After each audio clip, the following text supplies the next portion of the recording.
Já, komið sæl og velkomin að Rauðaborðinu, ég heiti Marja Lilja og hjá mér góð gestur sem Erla Sartaróglú, vertu velkomin. Takk fyrir. Já, ástæða fyrir því ég kallaði þið hingað í dag meðal annars gagnrýni Solaris á frumvarp fangelsi, eins og Solaris segir að þetta sé, eða brottfarar úrræði eins og stjórnvöld vilja kalla það. Já, einmitt. Þú skrifaði skoðanapistil á Vísið í dag sem heitir undir pólitík óttans, öryggisvæðingu, fólksflótta og hinnar æslensku varðhaldsstöð. Hvað þýðir þetta sem? Já, það margt þarna baki. Þetta eitthvað sem bara búið að sitja með mér núna í svolítinn tíma, áform stjórnvalda í málefnum fólks á flótta, og það sem kannski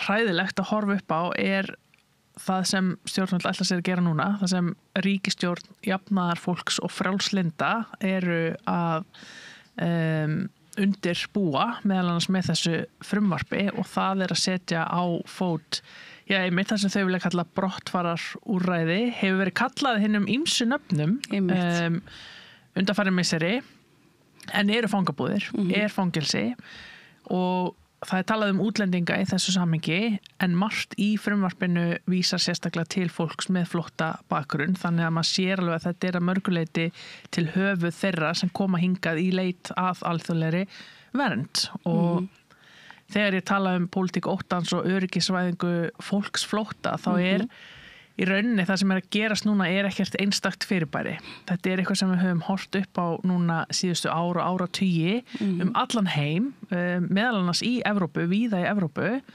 þar sem stjórnmál eru farin að snúast mjög mikið ótta og öryggi, sem sagt stjórnvöld ala á ótta gagnvart einhverjum hópum, og samhliða því vilja aðgreina ákveðna hópa frá samfélaginu, jafnvel kenna þeim það sem misferst, yfirleitt svona verið kannski að breiða yfir erfitt efnahagsástand eða lélega innviði eða eitthvað slíkt, með því að setja fókusinn á eitthvað annað, og einhvern veginn búa til þá hugmynd að það stafi ógn af þessum hópi, að hann ógni öryggi þjóðríkis og samfélags, og þess vegna þurfi einhvern veginn að halda ákveðnum hópum frá hinum. Þetta kjarnast mjög mikið við og hin hugmyndafræðina, og búið til þess að fjarlægja og jafnvel ala hópum eða etja hópum saman. Við höfum tekið eftir því kannski þau sem að tala svona máli hinna og þessu þau hafa talað einmitt stefnuleysi í málaflokknum, en þú segir það í pislinu þínum einmitt að það sé sannarlega mikil óreiða í þessu málaflokki, hafi verið síðustu 10 ár, en ekki að sama leyti og svona yfirvöld hafi verið að tala Nei, vegna þess að eins og ég horfa á þetta, að þá hefur náttúrulega mikið átt sér staðirna síðustu 10 ár, og það núna verið komin 10 ár síðan í rauninni hlutfall þeirra sem koma hingað að sækja vernd fór að vaksa, að þá fóru að koma fleiri hingað í leit að skjóli, og þetta orðið svolítið langur tími þar sem hefur verið hægt að innleiða kerfi sem virkar, ef vilji væri til þess, og þetta hafa náttúrulega verið nokkra ríkisstjórnir síðan og þó nokkri dómsmála ráðherrar. Einn af þessum ráðherrum hefur til dæmis viljað koma til samtals við Solaris. Við höfum óskað eftir fundum og samtölum við alla þessa ráðherra málefni fólks á flótta, með það markmiði að koma röddum þeirra sem þekkja kerfi best, sem hafa farið í gegnum það, sem fólk með flótta bakgrunn, en það hefur bara ekki verið neitt vilji til þess. Það það heldur ekki núna hjá ríkisstjórn Kristrúnar Frostadóttur, og það sem við sjáum í rauninni gerast að vissulega þó sé ekki einhver svona heildstæð stefna, það hafa verið innleidd lög, reglugerðir, og þær eiga það alla sameiginlegt að ávallt vera að skerða grundvallarréttindi fólks á flótta, fækka tækifærum fólks til þess að leita verndar og fá alþjóðlega vernd á Íslandi, og eins og ég segi í þessu pistli að það nánast orðið fyrir útvalda að fá skjól frá þjóðarmorði, stríðsátökum, ofsóknum eða hvað það sem fólk að flýja, og það rosalega dapurleg þróun, en hún að ná ákveðnum ákveðnu hámarki, ef svo má segja núna, með þessum búðum sem stjórnvöld ætla núna að setja á laggirnar. Nú bendur allt til þess að hinga sæki færri og Evrópu reyndar alla sæki fleiri með flóttabakgrunn. Það eru færri einhvern veginn verðast vera að koma inn í Schengen og Evrópusambandið.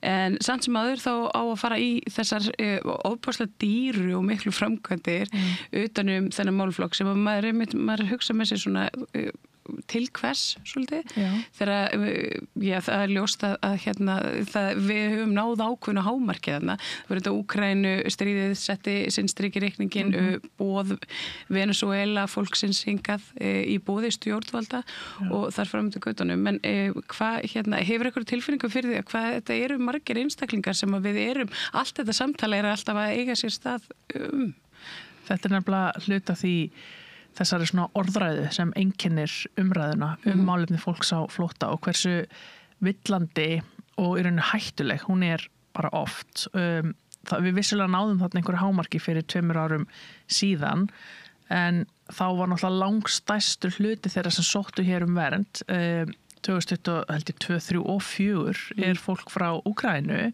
þar á eftir fólk frá Venezuela því það var náttúrulega bara sérstaklega boðið, eða í rauninni báðir þessir hópar sérstaklega boðnir velkomnir til Íslands og þetta hafa verið flestir sem koma hingað. Þau sem eru ekki frá Úkraínu og Venezuela eru mjög fáir einstaklingar og fæst þeirra fá vernd á Íslandi. En það sem að í rauninni ég velti fyrir mér í þessu samhengi í rauninni tvennt að því bæði þessar fangabúðir eru ákveðið svona kannski viðbragð við ástandi sem stjórnvöld hafa skapað sjálf og það rosalega auðvelt að fara ekki þessa leið. Ef stjórnvöld myndu til dæmis hætta að þjónustusvipta fólk að flótta sem kemur hingað í leita vernd, við megum ekki gleyma því að það hópur í íslensku samfélagi sem heimilislaust flóttafólk sem hefur núna í 2 ár gist í neyðarskýli sem Rauði krossinn setti á fót í samvinnu með stjórnvöld til þess að bregðast við ástandi sem stjórnvöld sköpuð. Þetta náttúrulega svo stórkostlega bilað. Þannig að ég held að séu 7-10 einstaklingar sem svo við allavega þar á hverju einustu nóttu. Já, og mörg búin að vera þarna mjög lengi ef ekki allan tíman því þetta fólk sem ekki hægt að vísa úr landi vegna þess að stjórnvöld vilja til dæmis ekki taka við þeim eða það ekki einhvers konar samband á milli stjórnvalda í þessum ríkjum. Þannig að í staðin fyrir að veita fólki þá vernd til dæmis, veita þeim dvalarleyfi í staðin fyrir að búa til þarna nýjan mjög illa settan jaðarhóp í íslensku samfélagi. Þá, þú veist, lausnirnar oft svo auðveldar en það alltaf ákveðið að fara þessa leið og þetta bara, ég tala oft aðför að fólki á flótta sem ég tel að þetta sé og þetta til dæmis einn hópur sem á að vera vistaður í þessu fangelsi. Ég meina það talað frelsissviptingu, það verið að frelsissvipta fólk, þú getur ekki labbað inn út eins og vilt. Það talað fangaverði sem eiga að vinna í þessum búðum, þannig auðvitað þetta ekkert annað en fangelsi. Þannig að til dæmis ef þú myndir hætta að þjónustusvipta fólk, þá sem ég held að sé stærsti hluti þeirra sem munu vera í þessu úrræði, að þá minnkar þörfin töluvert. Hún minnkar líka töluvert ef þú veitir hreinlega fólki bara vernd sem getur ekki farið neitt annað ef þú hættir að fangelsa fólk til dæmis. Þetta oft líka sett svona, maður hefur heyrt frá fulltrúar stjórnvalda svona, já, vil ég frekar að við setjum fólki í fangelsi en sko það bannað að refsa fólki fyrir að sækja vernd. Það bannað samkvæmt alþjóðlegum lögum og samningum sem við höfum skuldbundið okkur til þess að fara eftir að refsa fólki fyrir að sækja vernd. Og með því að setja fólk í fangelsi, fangabúðir eða brottfararúrræði, hvað sem þú vilt kalla þetta, þá ertu búin að brjóta á réttindum þeirra og þú ert búin að brjóta alþjóðasamninga sem við sögðumst alltaf að vinna samkvæmt. Þannig að það þarf bara ákveða að hætta fangelsa fólk sem hefur ekki brotið af sér. Ekki búa til nýtt fangelsi fyrir fólk sem hefur ekki brotið af sér, þar sem þau ætla meðal annars að vista börn. og það einmitt, þau ætla að vista börn sem að, svona síðast þegar ég fylgdist með þessu máli, það var svona áður en það dattaði inn í samráðsgáttina, þá voru nú önnur samtök heldur í Solaris sem að vöruðu einmitt við þessi Amnesty í Rauði krossin meðal annars, að vista börn í lokuðum úrræðum, það bara stæðist enga skoðun, en samt sem áður þá eru þau nokkuð hörð á þessari afstöðu sinni, ríkisstjórn Kristrúnar og félaga, en stjórnarandstaðan, hún auðvitað opaslega samþykk þessu. Já, og það kannski einmitt til merkis bara stöðun á Alþingi og hvers konar svona hættuleg viðhorf og hugmyndir eru ríkjandi í pólitík á Íslandi, og það þessi pólitík óttast að því allir flokkar inn á Alþingi í dag hafa gerst sekir að taka þátt í henni með því að ala á ótta í garð ákveðina hópa, vera með fordómafulla orðræðu, hvort sem hún í sparifötum eða ekki. Ég meina, nú hefur til dæmis ríkisstjórnin talað mjög mikið örugt samfélag, ná stjórn á landamærunum, tryggja örugg landamæri á sama tíma að tala tiltekt í útlendingamálum. Ég meina, þetta allt svo úthugsað og vel planað, að því hugreifin sem þetta býr til það útlendingar eru ógn við öryggi samfélagsins og þess vegna eigum við að hræðast þau og þess vegna ætlum við að gera þetta og hitt. Þannig að þetta ekkert, við höfum séð þetta allt áður og þetta það bara sorglegt að það séu jafnaðar fólk og frjálslyndi sem eru að tala fyrir þessum hlutum í dag. Og það mjög mikið áhyggjuefni og það ekkert aðhald á Alþingi, þau verðast öll bara mjög sammála þessa leið og það kannski svona einmitt til merkis það að það búið að öryggisvæða fólksflutninga og fólksflótta, eins og ég nefndi líka, og það í rauninni ákveðið svona ferli sem fer af stað, það mikið verið talað þetta svona síðan frá aldamótum cirka í evrópskri og bandarískri pólitík sérstaklega, þar sem við hættum að horfa á ógnina sem fólk að flýja. Þannig að það kemur fólk á flótta, tökum sem dæmi, það að flýja þjóðarmorð, það einhver ógn sem fólk þarf að komast undan og við ætlum að veita því vernd frá þessari ógn. Í staðinni farið að horfa á flóttafólkið sem ógnina. Við náum ekki lengra heldur en það. Þannig að þá það orðin einhver ógn við samfélagi, það orðið óvinnurinn og þetta veldur því að áherslan hættir að vera á velferð fólks og mannréttindi, heldur að tryggja þjóðríkið og þegna þess gagnvart þessari utanaðkomandi ógn sem ekki stríð, ofsóknir eða hryðjuverk, heldur fólki sem að flýja það. Og þetta hefur gerst í Evrópu síðustu ár og hreinlega bara núna komið til Íslands. Við sjáum það bara svo augljóslega í orðræðu og aðgerðum stjórnvalda. Og þú sendir frá þess að grein í dag, en Solaris sendir frá sér fyrir helgi líka sína áleitin. Ég greindi ekki mikla umræðu þetta mál og hef ekki gert hingað til. Finnur mikinn mun á áhuga fjölmiðla og bara svona hvernig samtalið að eiga sér stað í kringum þessi mál núna. Það auðvitað Dagestani fjölskyldan, það risastórt mál og ég held að svona, ef það hefði komið upp fyrir 2-3 árum síðan, þá hefði viðhorfið einhvern veginn og svona æsingurinn í samfélaginu orðið allt annar. Fólk bara orðið dofið fyrir þessu eða hvernig? Það hefur allavega eitthvað gerst í samfélaginu og það hluti af áhrifum sem þessi orðræða hefur þegar valdhafar eru í sífellu að benda á einhvern hóp sem einhverja ógn og einhvern ótta sem við eigum að verjast, að þá, og við sjáum það að þessi viðhorf, þau hafa vaxið, þau eru orðin eðlilegri og svona kannski normalisera heldur en þau voru kannski jafnvel bara fyrir ári, 2 árum síðan, og straumurinn einhvern veginn þannig að flóttafólk ekki eitthvað sem við eigum að vera spá í, þurfum að hafa áhyggjur af og fjölmiðlar og aðrir mögulega elta það vissulega að einhverju leiti. Þau eru náttúrulega bara elta klikkinn og núna bara kannski vinsælla hvað þjóðurnissinnar og rassistar segja, ég skal ekki segja, en vissulega hefur þetta breyst. Ég meina það svo margt búið að vera að eiga sér staði líka bara síðan þessi ríkisstjórn tók við völdum sem fer ekki fram neinn umræða Það til dæmis bara úrræðin sem börn eru vistuð í nú þegar eru mjög óviðeigandi fyrir börn það til dæmis yfirleitt engin leikföng, það ekkert að gera allan daginn, þau fá ekki að taka þátt í skólastarfi, það eru börn sem fara ekki í leikskóla jafnvel, Bæjarhraunið til dæmis sem hefur ávallt verið litið á sem svona úrræði sem hendar ekki fyrir börn, allt í einu bara fyrir börn og það bara stefnan núna, sem úrræði sem engin börn eiga verið í, úrræði hefur ekki breyst, afstaðan hefur bara breyst, það er afstaða stjórnvalda sem breytist. Það sem við viljum bjóða börnum upp á.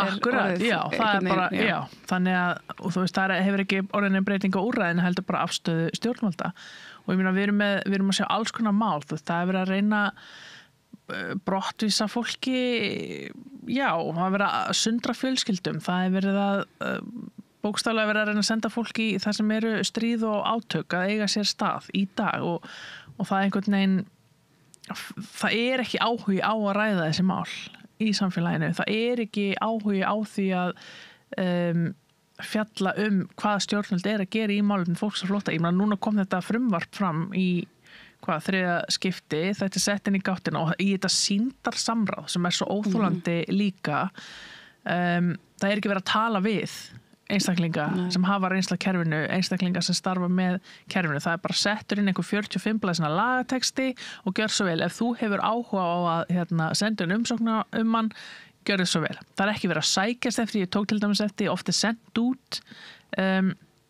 til hagaðila, beiðnir umsagnir, það var ekki gert í þessu tilfelli, það kom upp eitthvað frumvarp í júlí, skotið inn í gáttina svona, til að hita upp fyrir þetta, þú veist, það er svo margt í þessu en það er eitthvað til að hafa áhyggjur af ef fólk einhvern veginn er orðið saman það hvernig við tökum á móti fólki á flótta, því að sú staða hefur ekki batnað, hún heldur áfram að versna og það sem er að eiga sér stað með þessum búðum, ég hef miklar áhyggjur á því hvernig þetta mun fara fram. Ég hef verið að liggja svolítið yfir sögu svona Bandaríkjanna og Mexíkó og hvernig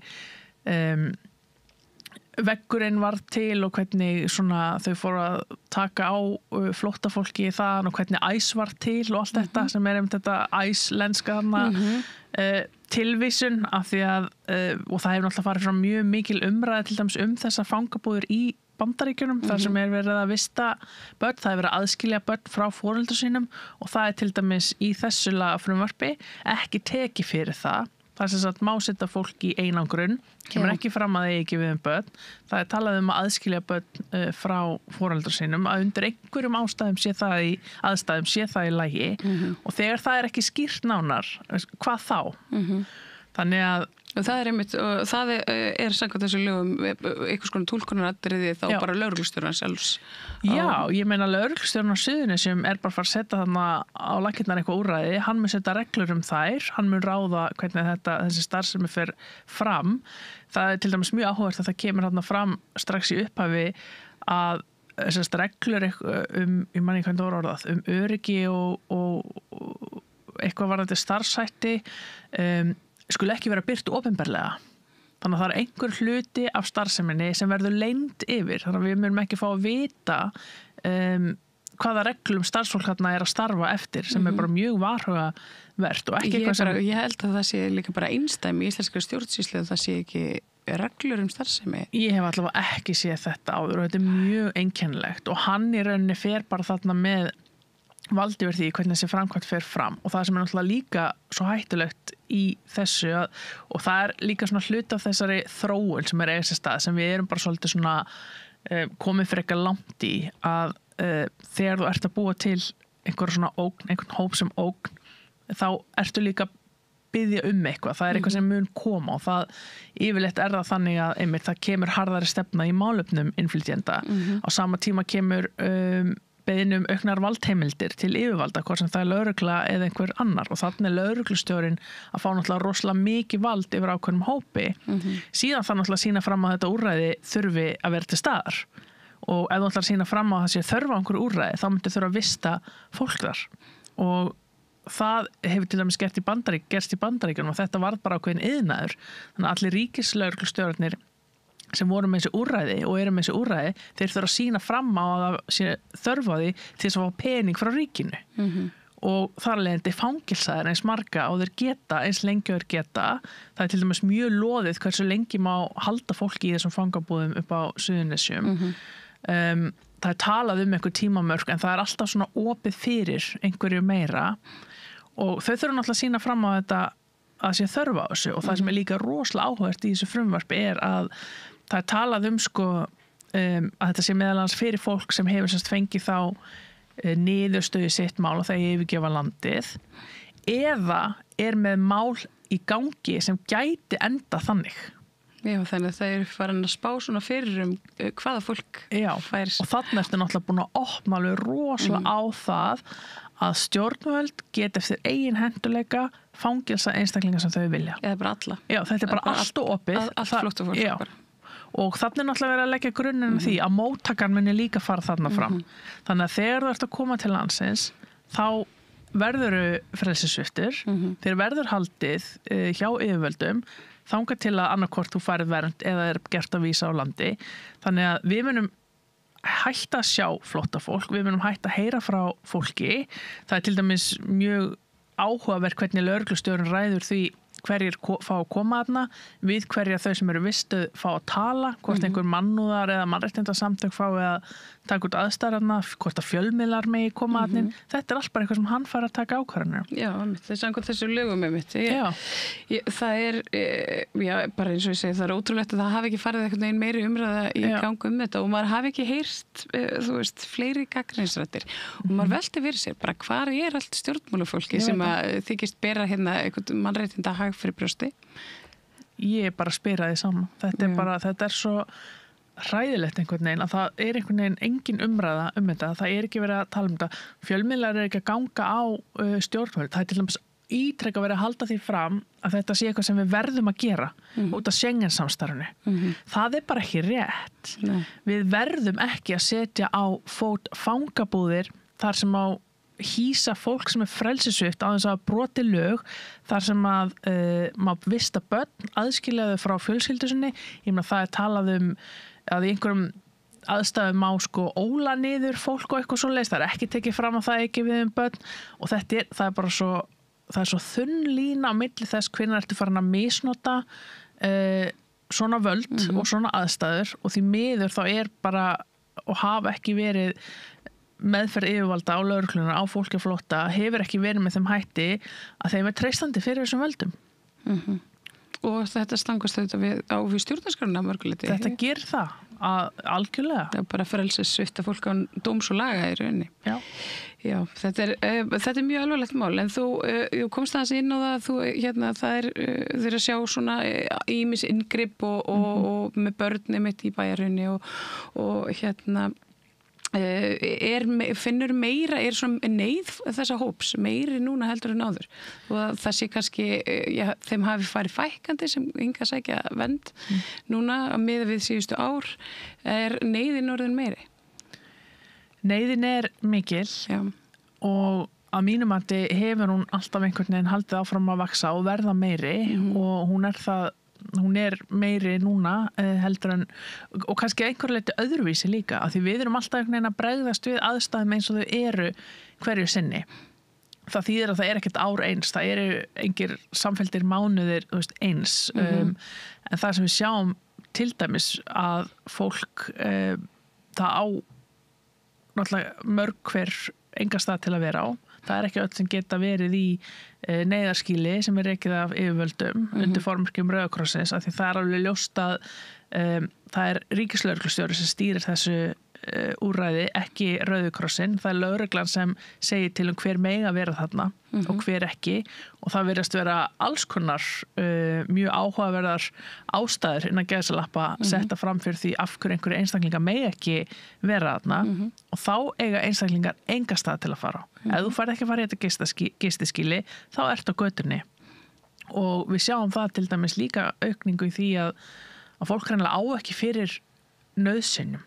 Það matur, það eru lyf, það eru vetrarföt á barnið þitt og annars slíkt. Við í Solaris maður sjá mikla fjölgun í beiðnum einmitt stuðning við það til dæmis bara að kaupa mat, að geta keypt bleiur á börnin þín og og svo eru líka bara mörg mjög flókin mál eins og ég segi, þetta breytist, þetta þróast alls konar áskoranir sem koma upp og það sem ég náttúrulega hræðist líka rosalega mikið að ef þetta verður að raunveruleika, þetta úrræði og við hættum að sjá og heyra frá fólki að þá mun það ekki geta sótt sér þessa neyðarástoð til dæmis sem Solaris getur boðið upp á svo lengi sem almenningur í landinu styður okkur til þess. Ég meina þú munt bara fá útluta þínum útlendingastofnunar lögfræðing ef hann til dæmis bara hendar ekki þér hvernig ætlar að vita að þú getur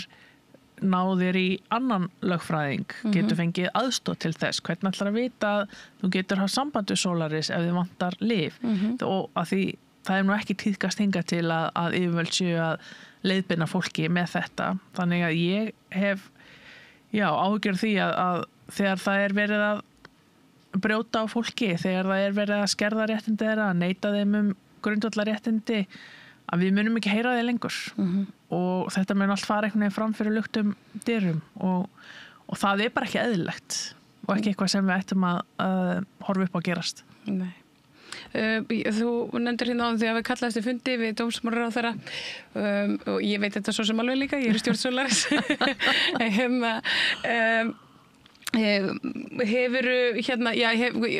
fengið eitthvað svör þaðan? Eitthvað núna nýverið, hefur komið eitthvað viðbragð? Við höfum ekki rætt við dómsmálaráðherra, við náttúrulega settum niður tillögur til stjórnvalda þegar ný ríkisstjórn tók við, þetta voru 5 tillögur sem meðal annars einmitt snýr á því að hætta að þjónustusvipta fólk og veita fólki frá Palestínu alþjóðlega vernd, vinna að fjölskyldusameiningum og náttúrulega bara aðgerðir sem stuðla að velferð og vellíðan fólk sem hingað leitar. Við höfum ekki hitt ráðherra, það hefur ekki tekist, við höfum talað við fulltrúa ráðuneytisins á mjög skrýtnum fundi. Það hefur ekki verið áhugi að leita eftir upplýsingum hjá okkur, bara allir þessi samtöl alla þessa þætti sem við erum að ræða og það ekki það að þú veist, við viljum endilega fara og setjast niður, heldur eru okkar skjólstæðingar þau sem eru með bestu reynsluna og upplifunina af því sem okkar kerfi á Íslandi að bjóða upp á og það svo sérkennilegt að vilja ekki hlusta á þessar raddir. Það mjög sérkennilegt að vera efri millistéttakona af Seltjarnarnesi og setja saman lög hóp með mjög svona sérhæfðan og flókinn vanda. Aldrei tala við þennan hóp. Nei.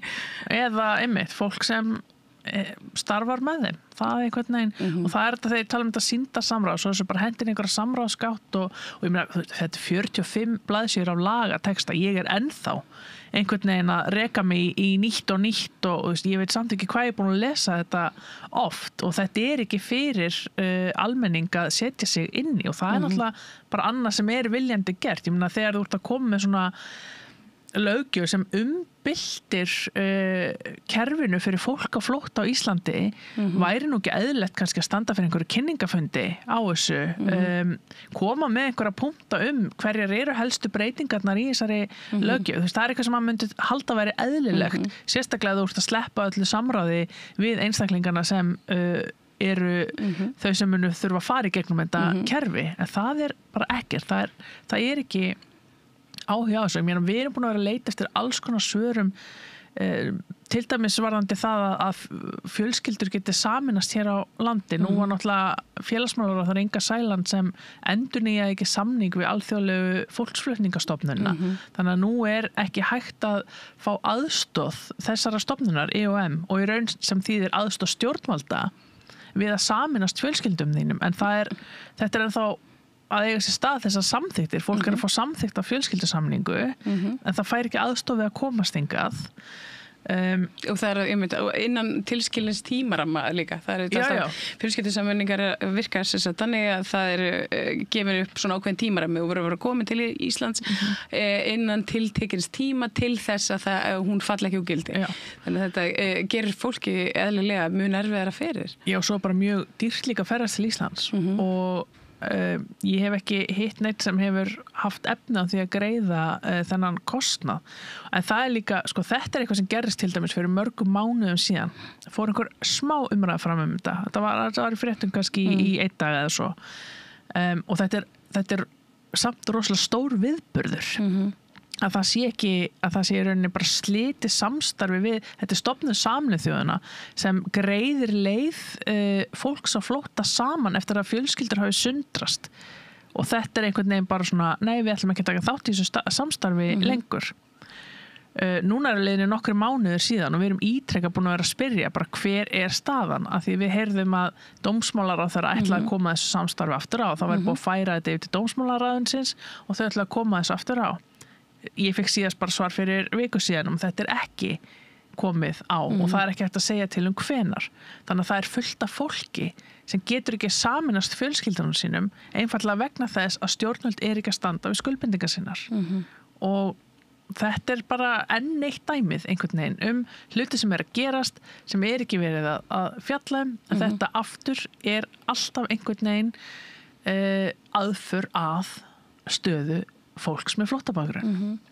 En það líka, að því við komum inn að sinna á svona reiðin í samfélaginu í garð þeirra sem að hafa það, verið stattir, hún einhvern veginn, þegar kemur þessum hópi, virðist vanta, einhvern veginn, það vantar eitthvað upp á og það oft talað afmennskun og afmennskandi orðræðu og ég velti fyrir mér bara hvort við séum hreinlega komin á þann stað að við erum bara okkur og það hefur tekist að afmennska þennan hóp með slíkum hætti að samfélaginu hreinlega bara orðið alveg sama. Já, ég myndi segja upp til hópa, já. Og maður sér viðhorf breytast og það kannski eitt svona, já, því dapurlega sem maður sér að meira sér fólk sem bara frekar nálægt manni, maður sér þetta bara á samfélagsmiðlum, í samtölum fólk, að fólk sem kannski svona, var auðvitað að mæta á mótmæli og eða var bara misboðið meðferðinni á flóttafólki. Þau eru farin að mæta aðra fundi í dag. Og það bara til marks það að þetta sem búið að eiga sér stað hérna síðustu ár, það er að skila árangri. Og ég meina, þegar þú ert með forsætisráðherra jafnvel sem talar þennan hóp með niðrandi hætti bara á mörkum þess að vera með hatursfulla orðræðu, nú er talað fyrirverandi forsætisráðherra, auðvitað skiptir þetta máli og sko áhrifin sem þetta hefur eru rosaleg af því að þá þessum hugmyndum gefið svo mikið vægi að einstaklingur sem kannski bara satt heima hjá sér með einhverja skrýtnar hugmyndir en var ekkert að viðræður, hann allt í einu bara að búið að valdefla hann svo mikið til þess að vera bara tilbúin að básuna það að hann sé bara fyrirlítur einhvern hóp fólks og þetta þróun sem hefði átt að vera löngu búið að komið í veg fyrir. En við höfum bara því miður ekki haft fólk í valdastöðum til þess að gera það. Þvert á móti hefur það verið að ýta undir og gera þetta raunveruleika og þá ég að tala fólk á þingi, við erum að tala ráðherra, við erum að tala fólk innan dómsýslunar, ég meina þetta fullt af valdhöfum embættismenn í alls konar kerfum og stöðum sem hafa verið að tala með svo sama hætti árum saman og nú þetta bara orðið eðlilegt og fólk á flótta einhvern veginn hópurinn sem fór bara algjörlega niður á botnin. Og hvað getum við gert? Hvað getur fólk gert? Það hægt að styrkja Solaris? Það hægt að styrkja Solaris. Við erum til svo lengi sem almenningur styður okkur til okkar verka og við höfum alltaf og munum alltaf gera allt sem við getum. Við náttúrulega stöndum í stormi líka ennþá. Erum að takast á við bara pólitískar ofsóknir innan kerfis og utan. En það skiptir svo miklu máli að hætta ekki. Að halda áfram að tala hlutina og það svona kannski það sem ég vil líka reyna að gera með þessari grein bara að þú veist, hér eru einhverja upplýsingar það sem að eiga sér stað, bara nenni please að tala þetta. Ég fæ rosalega litla dreifingu sjálf á samfélagsmiðlum, bara eins og við flest sem erum að tala þessi mál, en bara hvað sem það einmitt með á samfélagsmiðlum, á kaffistofunum, í matabóðunum, að því ég veit það alveg að þessi samtölu að fara fram allstaðar og þau yfirleitt mjög neikvæð og við getum einhvern veginn ekki gefið undan, að því ég held að við viljum í alvörun ekki búa í samfélagi sem það sem eðlilegt að skilja fólk eftir á götunni, að frelsissvipta fólk sem hefur ekki gert neitt af sér, að fangelsa börn og aðskilja hjá fjölskyldunum sínum, að því þá erum við ekkert betri en þau sem við erum alltaf að gagnrýna. Akkurat. Sema Erla Sardoroglu, takk hérlega fyrir að koma hérna og ræða við mig það sem að mér þykja vera allavega hinn brýnustu samfélagsmál. Takk. Og Doki við það meira hér handa við auglýsingar. Hvar skrái ég mig í áskrift?